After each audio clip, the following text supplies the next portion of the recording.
I'm going to tell you guys why I love the 2003 to 2006 GM platform today. And we're going to do a tune-up on this 2003 Yukon XL. Let's go inside the shop and jump into it.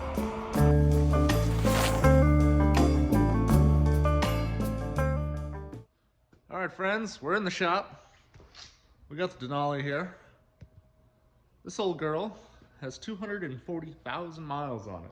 We purchased it around 140,000 miles. So the last 100,000 miles we've put on ourselves. And I was thinking the other day, Justin, self, when was the last time we did a tune-up on this thing?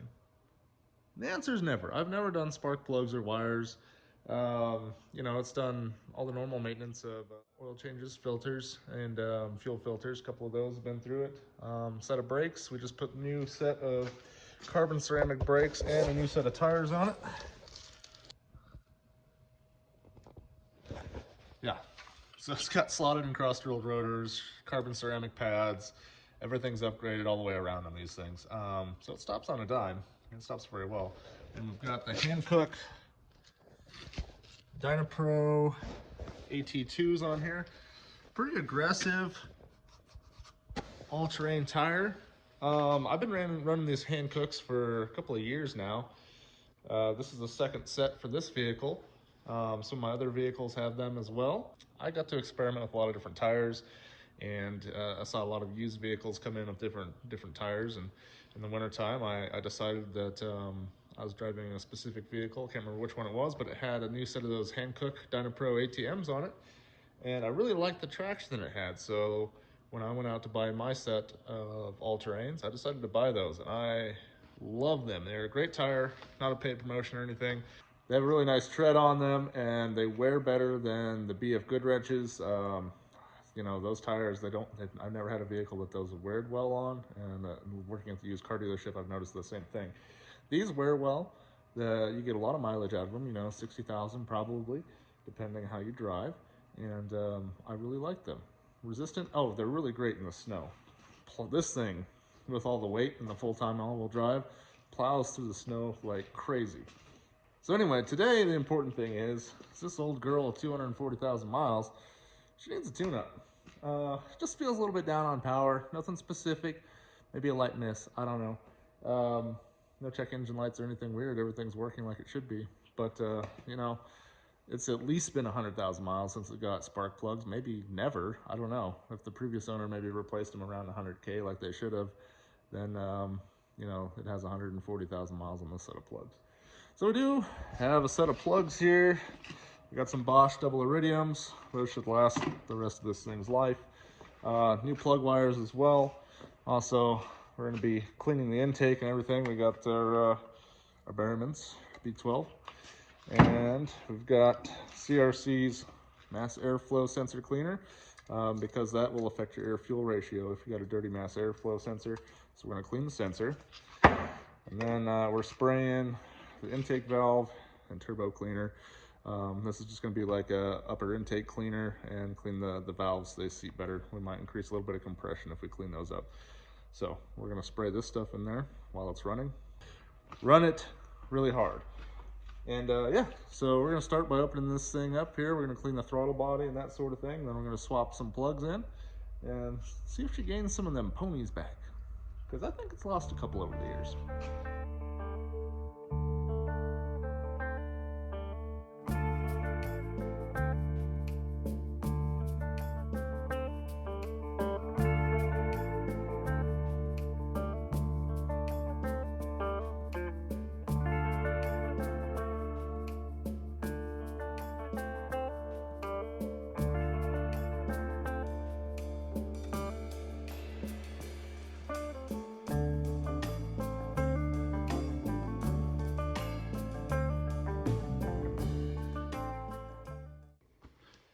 Well, it's interesting. Those have been on there a while. That's for sure. So these guys, they have their little heat shield on there, which just slides off, but they were stuck. They didn't want to come off, that's for sure. Even with grabbing the boot with that channel locks and trying to move it around, to break it loose. It really didn't want to. In fact, this one, even though I was doing that, it just kind of pulled apart right there at the top of the boot. So they've been on there for a while. They are AC Delcos, so maybe they've been changed with the factory original, or maybe these are the original ones that came on it in 2003.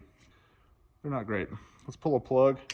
We're gonna read those and see how old they are.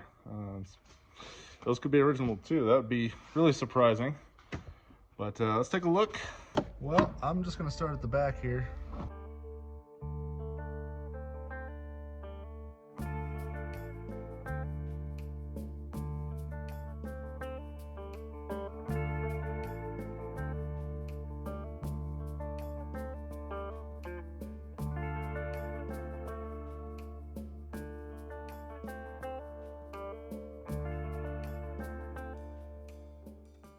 What we have is an original AC Delco. Now this might have been replaced at some point in time, but judging by the heat marks and stuff on it and how worn that electrode is, this might be a factory original. That means they've been in there a long time. Here's the electrode on the old one. See it all worn down in the center there and how there's a huge gap. That's what it's supposed to be. This new one up here is a double iridium Bosch, and that gap is a 1/10 of what the gap is on this plug down here. So I think it was time. It was time for a tune-up. I'm gonna go ahead and get all these old plugs out, swap them over with the new Bosch ones, and I'm gonna put a little dab of anti-seize on there before you go ram those suckers in there. Not too tight now. Those are aluminum heads. Don't make it a bad day. Jumping on it.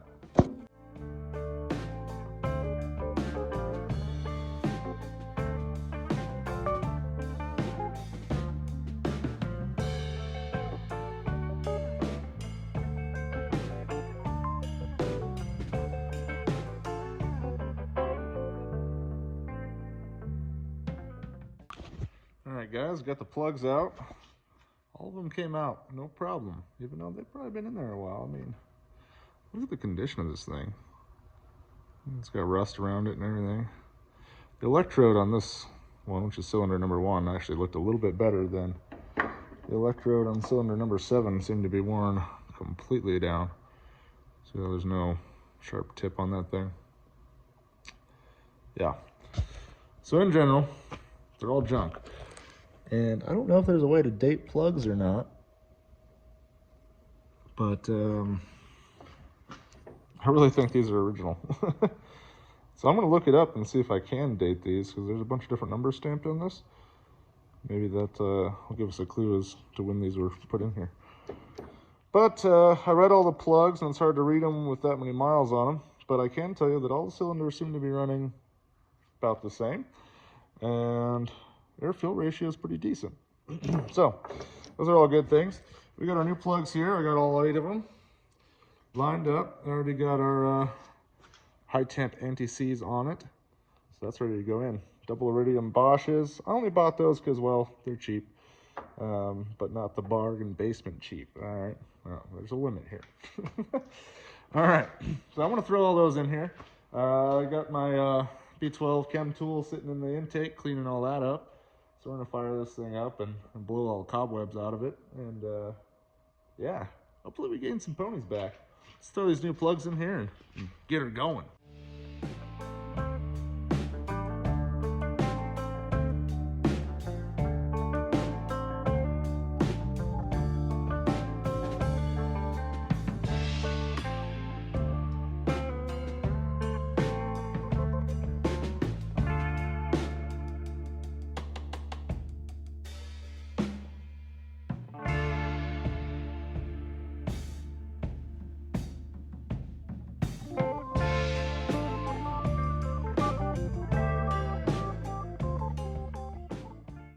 All right, got all the 8 plugs in. Got all the new plug wires on. Got all the heat shields and stuff on. Just double checked everything. Checked all the fluids. I did just recently do a full oil and filter change on this thing, so all that stuff's good. Really, the only issue I've seen so far, even with 240,000 miles on it, I have a little seepage back here. I think it's just from the valve cover.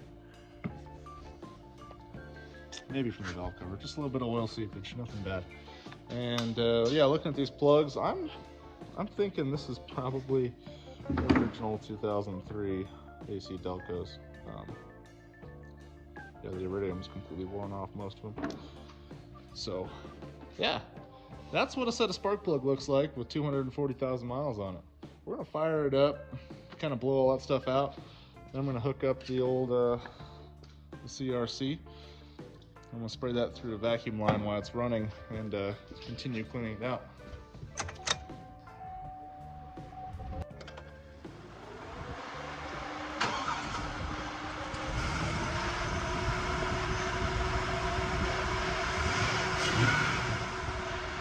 The good news is it sounds like it's running on all 8 cylinders. So I'm gonna pull that vacuum line off. Let's run some upper intake and valve cleaner through her. Really get her knocked out. Put my stuff here, got the vacuum line there. Not a lot of vacuum lines on these. It's got hydro boost and stuff for brakes, so we're gonna run it through that one there.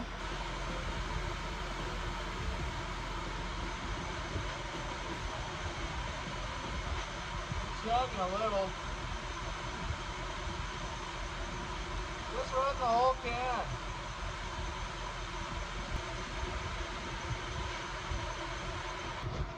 All right, whole can. Oh yeah, that's how you know it's good. That's not steam, that's smoke. Now, let's raise the RPMs and really get her dialed in.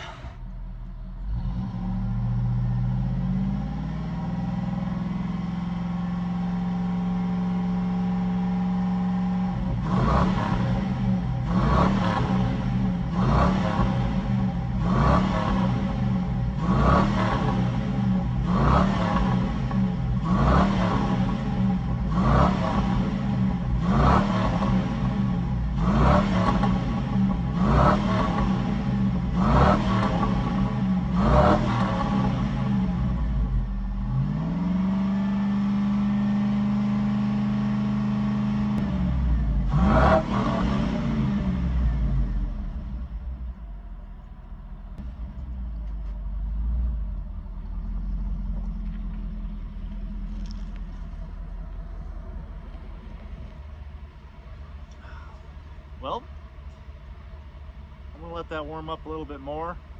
Engine is still pretty warm from me running it right before we started working on it. So I'm gonna let that get all the way up to 210, which is its operating temperature.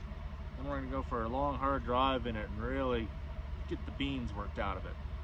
But other than that, this thing's ready to go another 240,000 miles. Now, the thing I like about this generation of GM products, especially their half tons, reliability wise, they're pretty good. Now, the Suburbans, Tahoes, and Yukons that had the 5.3 liter in it had the smaller transmission, the 4L60E. That transmission was known to have quite a few problems by 100,000 miles, and typically that's what would kill them. There was some weird stuff where the shift solenoid would start to loosen up, and then you start burning up clutches because you couldn't make that 2 to 3 shift like it's supposed to, so it would slip and it'd ruin a transmission real fast. So that transmission was junk. The nice thing about this generation Denali's, they either had the 4L65E, which is a slightly better, heavier duty trans with the towing package, or if you had a really good one, occasionally the 4L80, which is the 3/4 ton trans, which is available in these as well. You could get that in like the 8.1 liter, which is a really badass 3/4 ton Suburban. Those are pretty awesome. Hard to find too. But we love our 2003 Yukon XL Denali with the 6 liter, the LQ4, and the 4L65E in it. And it's a fantastic rig. Full-time all-wheel drive, seats 7 people, has heated capstan seats front and rear, DVD entertainment, Bose sound system. For 2003, this thing is awesome. You can find these things cheap nowadays, and once this one gives up the ghost, I'm either going to rebuild the motor and tranny and put it back in it, or if the body is wrecked for some reason, who knows why, definitely not my driving. If the body's wrecked for some reason, I'll go to the auction and find another one, probably a low mileage one that I can clean up and keep driving. There's no reason to be getting rid of some of these older vehicles, especially ones that are designed to live this long. In a GM memo to its workers back in the 2000s, when they were getting ready to design the next body style, which was the 2007s on up, they told them and the designers to not build it as good as these ones, because people weren't returning to buy new cars because there was nothing wrong with the old one. That's the old one. I'm keeping mine, guys. I like it. Glad to get this thing tuned up. I got some more projects going on over here. What do you guys think about me getting this engine that's sitting on a pallet over here? That's a Subaru 2.5 liter, naturally aspirated. It wouldn't start because it didn't have any compression. What do you guys think about seeing if we can get that thing fired up while it's sitting on this pallet? That might be fun. I don't know. Anyway, guys, shoot me a like. If you haven't subscribed to the channel already. I got a lot more content coming shortly. In 2021, I have decided to start posting a lot more often. So you guys are gonna have more content coming your way. I appreciate you so much. God bless you. We'll see you next time.